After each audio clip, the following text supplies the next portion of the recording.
Movie के start में हम इंग्लैंड में होने वाली एक चोरी को देखते हैं और ये चोरी एक आर्मी टैंक की मदद से की जा रही थी। हालांकि ये टेक्निक काफी आगे के टाइम की है। ये टैंक एक बैंक में चोरी करने के लिए जा रहा था। बैंक के गार्ड्स इस टैंक को रोकने की काफी कोशिश करते हैं, लेकिन इसे रोकना उनके लिए इम्पॉसिबल था। ये टैंक बैंक के वॉल्स को तोड़ते हुए लॉकर तक पहुँच जाता है और लॉकर के दरवाजे को टैंक की मदद से तोड़ दिया जाता है। फिर उस टैंक से सोल्जर्स बाहर आते हैं जिनके पास हाई टेक और ऑटोमेटिक गन्स थी और तभी उनका लीडर भी टैंक से बाहर आता है। उनके लीडर का नाम फैंटम था, जो उस बैंक से एक सिटी का मैप चुरा लेता है। इंग्लैंड इस चोरी का इल्जाम जर्मनी पर लगाता है। फिर से हम फैंटम को देखते हैं जो जर्मन साइंटिस्ट को किडनैप कर रहा था और इस बार जर्मनी इस किडनैपिंग का इल्जाम इंग्लैंड पर लगाता है। असल में इन कंट्रीज पर अटैक फैंटम कर रहा था, लेकिन वो कंट्रीज एक दूसरे को ही ब्लेम कर रहे थे और इसी वजह से इन कंट्रीज के बीच वॉर भी चली। इसके बाद हम इंग्लैंड के एक एजेंट को देखते हैं जो इंग्लैंड की मदद करने के लिए एक खास मिशन के लिए किसी आदमी से मिलने आया था, हेल्प मांगने आया था। और जिस आदमी से वो मिलने आया था यानी जिससे वो हेल्प मांगने आया था उसका नाम एलन था। असल में एलन पहले इंग्लैंड के लिए ही काम किया करते थे, लेकिन इस बार वो इस काम के लिए साफ इनकार कर देते हैं। लेकिन तभी वहाँ पर फैंटम के सोल्जर्स आ जाते हैं और वो एलन को मारने की कोशिश करते हैं, लेकिन एलन बहादुरी से उनका मुकाबला करते हैं, इसीलिए वो एलन को नहीं मार पाते। फैंटम जो कि सारी कंट्रीज पर अटैक करवा रहा था और अब एलन इंग्लैंड जाते हैं जहाँ पर वो एक आदमी से मिलते हैं। असल में फैंटम को रोकने के लिए ये आदमी अपने मिशन के लिए लोगों को इकट्ठा कर रहा था और जिस आदमी से अभी एलन मिले थे वो इस मिशन का लीडर था। वहीं पर हमें टीम का दूसरा मेंबर भी दिखाया जाता है जो कि कैप्टन होता है। फिर वहीं पर टीम का तीसरा मेंबर भी आ जाता है जिसे हम नहीं देख पाते क्योंकि वो इनविजिबल होता है। एक साइंटिस्ट ने इनविजिबल होने का फॉर्मूला बनाया था और उसके मरने के बाद टीम के इस मेंबर ने उस फार्मूला को खुद पर अप्लाई किया और तभी से वो इनविजिबल होने लग गया। इस इनविजिबल मैन को टीम में इसीलिए रखा गया था क्योंकि इसमें इनविजिबल होने की पावर जो थी। अब वो सारे लोग चौथे टीम मेंबर का वेट कर रहे थे और तभी वहाँ पर एक लेडी आ जाती है और बाकी सब उसे देखकर हैरान रह जाते हैं क्योंकि उन्होंने एक्सपेक्ट नहीं किया था कि उनकी टीम की मेंबर एक लेडी भी होगी। अब क्योंकि किसी न किसी के पास कोई ना कोई एक खूबी थी, इसीलिए वो सब चुप थे ये दिखने के लिए कि आखिर इस लेडी के पास कौन सी एबिलिटी है। अब क्योंकि टीम का पांचवा मेंबर वहाँ पर नहीं आया था, इसीलिए वो सब लोग उसके पास जाते हैं और वो लोग वहाँ पर जाने के लिए एक हाईटेक कार का यूज करते हैं, यानी वो भी अब से काफी आगे के टाइम की थी और ये कार होती है उस कैप्टन की। कैप्टन की एबिलिटी ये थी कि उसके पास बहुत सारी मॉडर्न टेक्नोलॉजीज थी और अब वो लोग टीम के पांचवें मेंबर के घर पर पहुंच जाते हैं और इस पांचवें मेंबर का नाम था डोरियन ग्रे। डोरियन ग्रे उन लोगों को अंदर नहीं बुला रहा था कि तभी उसके सामने लेडी आ जाती है। तब ग्रे उस लेडी को देखकर उन्हें अंदर आने की परमिशन दे देता है क्योंकि वो दोनों एक दूसरे को पहले से ही जानते थे। ग्रे उन्हें बताता है कि मैं आप लोगों के साथ इस मिशन पर नहीं चल सकता, लेकिन तभी वहाँ पर फैंटम के सोल्जर्स आ जाते हैं जो उन लोगों को गन पॉइंट कर देते हैं और यहाँ पर फैंटम उन सबको अपना मकसद बताता है ये सब कुछ करने का। वो बताता है कि मैं एक वर्ल्ड वॉर को स्टार्ट करना चाहता हूँ ताकि लोग एक दूसरे से जंग करें और तब मैं उन्हें अपने ही बनाए गए मॉडर्न वेपन्स को सेल कर सकूं। असल में फैंटम वेपन्स को सेल करने के लिए ये सब कुछ कर रहा था ताकि उसकी वेपन्स की डिमांड बढ़े। तभी हम वहाँ पर एक और लड़के को देख पाते हैं जो फैंटम के सोल्जर्स को रोकने के लिए उन पर गोलियां चलाने लगता है, जिससे वहाँ पर हलचल मच जाती है और लोग पैनिक होकर इधर उधर भागने लगते हैं और तब एलन और उसकी टीम फैंटम के सोल्जर्स का मुकाबला करके उन्हें मारते जा रहे थे। इस सब के दौरान हम वहाँ पर ग्रे को देखते हैं जो इतनी सारी गोलियां चलने के बावजूद भी वहाँ पर बड़े आराम से घूम रहा था, जैसे कि कुछ भी ना हुआ हो, सब कुछ नॉर्मल हो। और तभी बहुत सारी बुलेट्स ग्रे को मार दी जाती हैं, लेकिन इतनी सारी गोलियां लगने के बावजूद भी वो नहीं मरता बल्कि गोलियों के निशान भी गायब हो जाते हैं। असल में ग्रे पर बहुत सारी ब्लेसिंग्स थी। अब वो नया लड़का फैंटम को पकड़ने के लिए उसके पीछे भागता है। अब क्योंकि फैंटम हार गया था इसी वजह से वो और उसके साथी वहाँ से भाग जाते हैं। तभी वहाँ पर छुपा एक सोल्जर बाहर आकर उस लेडी को पकड़ लेता है और उसके गले पर एक नाइफ रख देता है और वो बाकी सबको कहता है कि तुम सब अपने अपने वेपन्स को फेंक दो।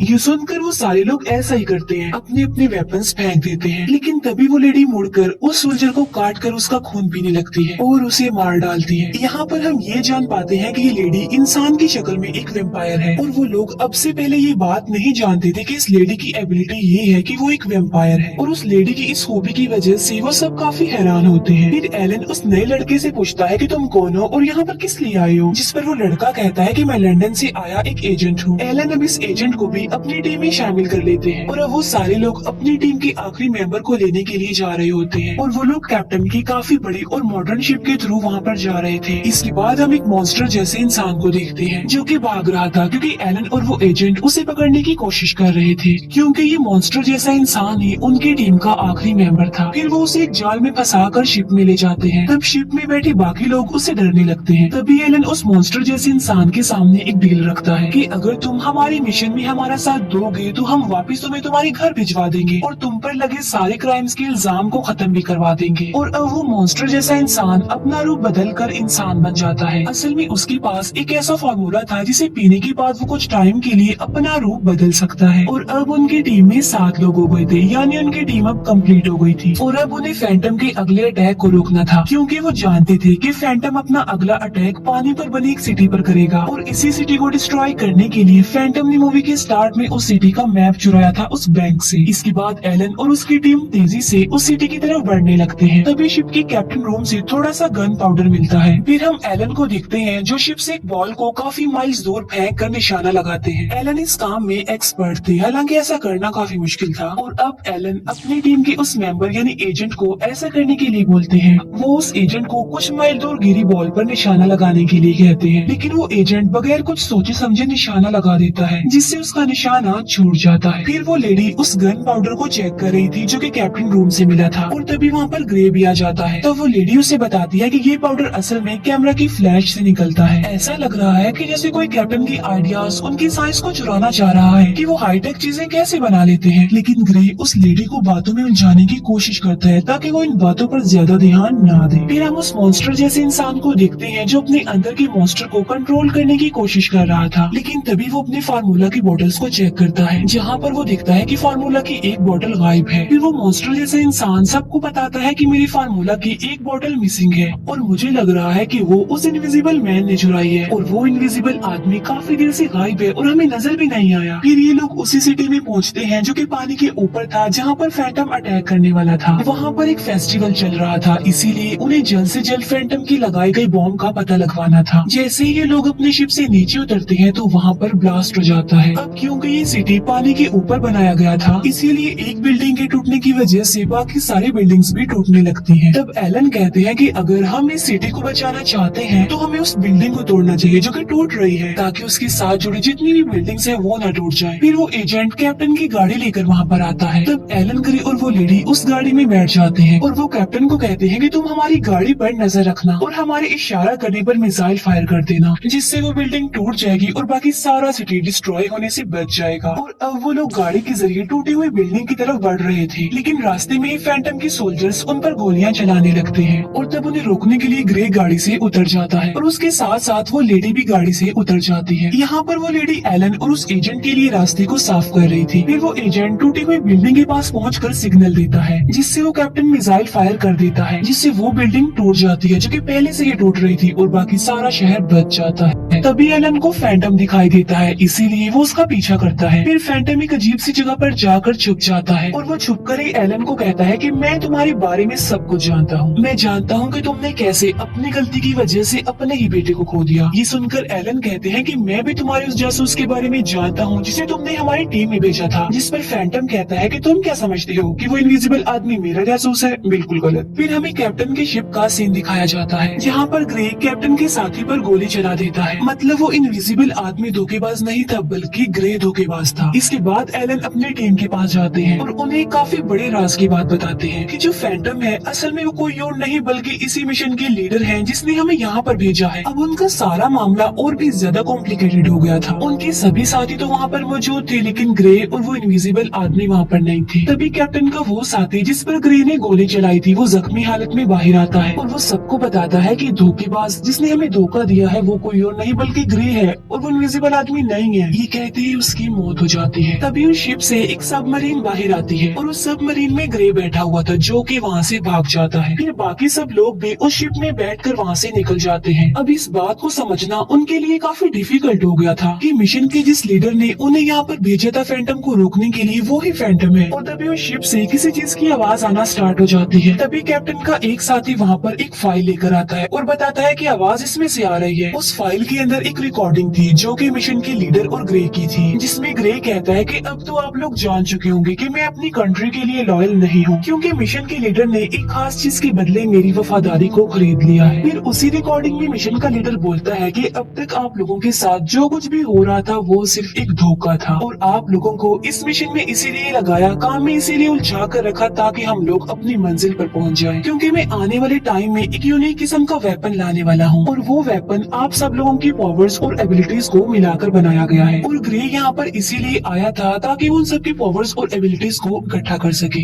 जैसे उस कैप्टन की मॉडर्न टेक्नोलॉजीज, उस लेडी की वैम्पायर होने की पावर्स और इनविजिबल आदमी के गायब होने का राज और उस मॉन्स्टर जैसे इंसान के मॉन्स्टर बनने का फार्मूला भी शामिल थे। और मैं इन सबको मिक्स करके एक वेपन बनाऊंगा, एक आर्मी बनाऊंगा जो आने वाले टाइम को बिल्कुल बदल कर रख देगी। फिर मिशन का लीडर उनसे कहता है कि आप सब लोग ये बात जरूर सोच रहे होंगे कि आखिर में ये बात आपको क्यों बता रहा हूँ और आप तो मुझे रोकने की कोशिश भी करेंगे, लेकिन ऐसा नहीं हो सकता, आप मुझे नहीं रोक सकते, क्योंकि हमने आपकी शिप में एक बॉम्ब लगाया हुआ है जो कि 10 सेकंड में फट जाएगा और तुम सब के सब इस शिप के साथ डूबने से मर जाओगे। और फिर 10 सेकंड के बाद उस शिप में ब्लास्ट हो जाता है और शिप के जिस हिस्से में ब्लास्ट हुआ था वहाँ से पानी अंदर आने लगता है, जिस पर वो कैप्टन कहता है कि हमें शिप को डूबने से बचाने के लिए इसके आधे हिस्से को ब्लॉक करना होगा ताकि पानी पूरे शिप में ना भर जाए। वो लोग ये कोशिश कर रहे होते हैं कि तभी वहाँ पर वो मॉन्स्टर जैसा इंसान आ जाता है और वो खुद अंदर कूद कर दरवाजे को बंद करने के लिए कहता है और अंदर जाकर वो अपना फार्मूला पी लेता है और ऐसा करने के बाद वो पानी बाहर निकालने वाले लीवर को खींच देता है, जिससे शिप का सारा पानी बाहर निकल जाता है और उन लोगों की जान बच जाती है। तभी कैप्टन का एक साथी बताता है कि हमें एक लोकेशन से सिग्नल मिल रहा है और ये वो लोकेशन है जहाँ पर वो इनविजिबल आदमी है और उस इनविजिबल आदमी का कहना है कि मैं ग्रे और उस मिशन के लीडर की शिप में छुपा हुआ हूँ और वो इनविजिबल आदमी उन्हें ग्रे और मिशन के लीडर की लोकेशन भी बता देता है। फिर वो लोग अपनी शिप को रिपेयर करके इनविजिबल आदमी की बताई गई लोकेशन के लिए निकल पड़ते हैं और थोड़ी देर के बाद वो सब लोग बर्फीली पहाड़ियों में पहुंच जाते हैं। अब क्योंकि वहाँ पर बर्फ होने की वजह से उन्हें पैदल ही आगे जाना पड़ना था। फिर उन लोगों को मिशन के लीडर की लोकेशन मिल जाती है। फिर वो लोग उस इनविजिबल आदमी का वेट करने लगते हैं क्योंकि वो ही इस लोकेशन के बारे में सही सही जानता था। फिर थोड़ी देर गुजर जाने के बाद वहाँ पर वो इनविजिबल आदमी आ जाता है और वो सबको बताता है कि मैं जानता हूँ कि शिप में आप लोगों को मुझ पर ही शक था, इसीलिए मुझे ये लगा कि मेरा गायब होना ही ठीक होगा।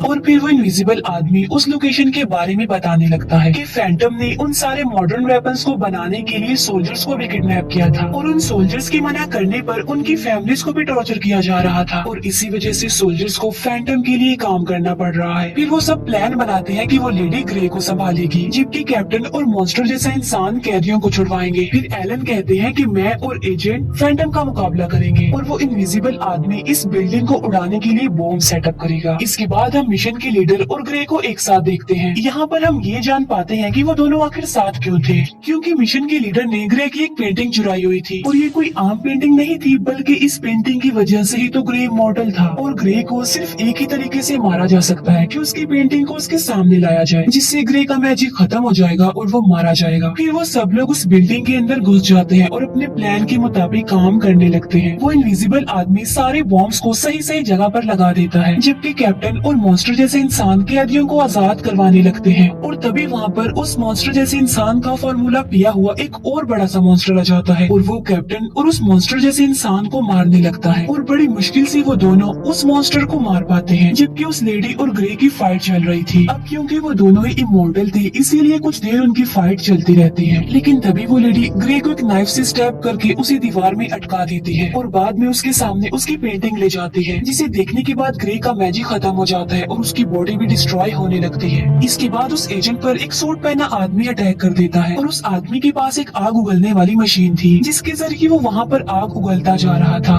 लेकिन तभी वहाँ पर इनविजिबल आदमी आ जाता है और वो एजेंट को बचाने के लिए उस सूट पहने आदमी को डिस्ट्रैक्ट करने लगता है, जिसकी वजह से उस इनविजिबल आदमी की बॉडी पर भी आग लग जाती है। फिर वो एजेंट उस सूट पहने आदमी पर अटैक कर देता है और ऐसा करने के बाद वो एजेंट वहाँ से चला जाता है। अब क्योंकि उस सूट पहने आदमी की बॉडी पर होल हो गया था इसीलिए वो भी जलने से मर जाता है। एजेंट बाहर आकर देखता है कि इनविजिबल आदमी की पूरी बॉडी जल चुकी है और वो मर रहा है, और देखते ही देखते वो इनविजिबल आदमी भी मारा जाता है। फिर हम देखते हैं कि एलन और मिशन के लीडर की लड़ाई हो रही होती है, लेकिन मिशन का लीडर एलन को गोली मार देता है, और ऐसा करने के बाद वो वहाँ से जंप लगाकर भाग जाता है। और इतनी ही देर में वहाँ पर एजेंट आ जाता है, और एलन उस एजेंट को कहते हैं कि जल्दी से तुम इस मिशन के लीडर को शूट कर दो। जिस पर वो एजेंट कहता है कि ये मुझसे नहीं होगा क्योंकि वो काफी दूर जा चुका है, लेकिन एलन की बात मानकर वो बहुत ध्यान लगाकर शूट कर देता है, जिससे मिशन का वो लीडर भी वहीं पर ही मर जाता है। और फिर देखने पर उसे पता चलता है कि एलन भी अब मर चुके हैं। फिर वो लोग सारे कैदियों को उस बिल्डिंग से बाहर निकाल कर उस बिल्डिंग को ब्लास्ट कर देते हैं। इस मिशन में उनके 2 सीनियर लोग मारे जा चुके थे। फिर वो लोग कैप्टन की शिप के जरिए पूरी दुनिया को एक्सप्लोर करने के लिए चले जाते हैं, क्योंकि इतने दिनों से अभी तक वो छुप कर ही रह रहे थे, लेकिन अब वो आजाद रहेंगे। और यहीं पर इस मूवी का दी एंड हो जाता है। Thank you for watching.